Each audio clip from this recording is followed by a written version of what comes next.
Hi, this is Dan the Radio Man speaking here. Here I am in my own apartment. Like, see, in my apartment, rent, heat, and hydro is paid by the government.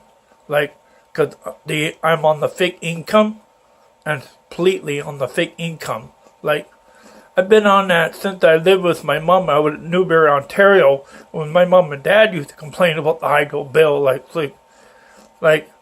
my mom was on the same check, and so was my dad was on the same check. So was my sister Diane was on the same check I was on, until I was signed to the regional center in Woodstock.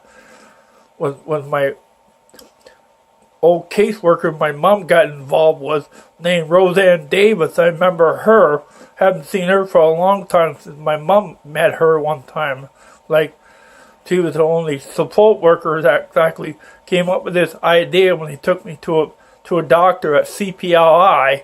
Like, when I was first signed to the regional center in Woodstock, my mother got screwed. She didn't because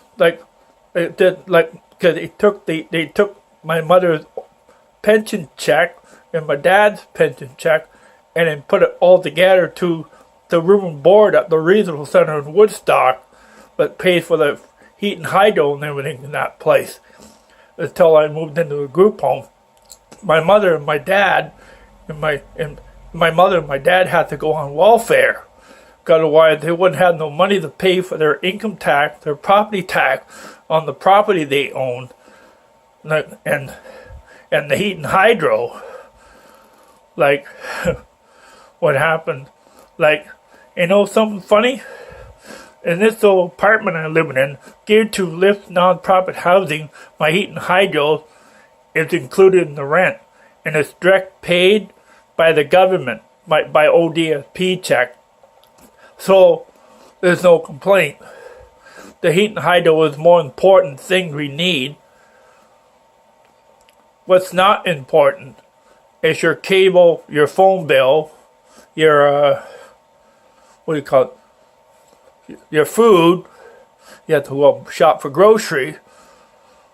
Because something you have to take care of with your own money. And that's the thing is.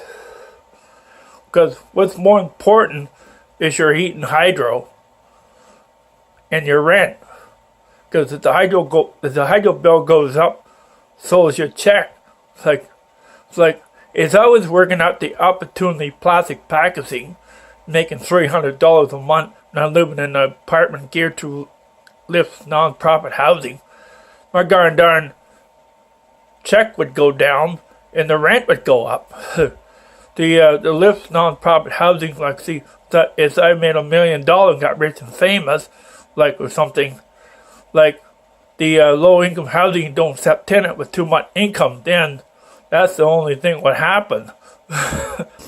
Either they cut off my pension check with overpayment agree, or, like, they send me a notice, like, see, they say I'm capable to live someplace out, be able to, like, without being a rich and famous celebrity on YouTube, like, so made $1 million, like, I'd be able to afford to live someplace out and buy your own property or something.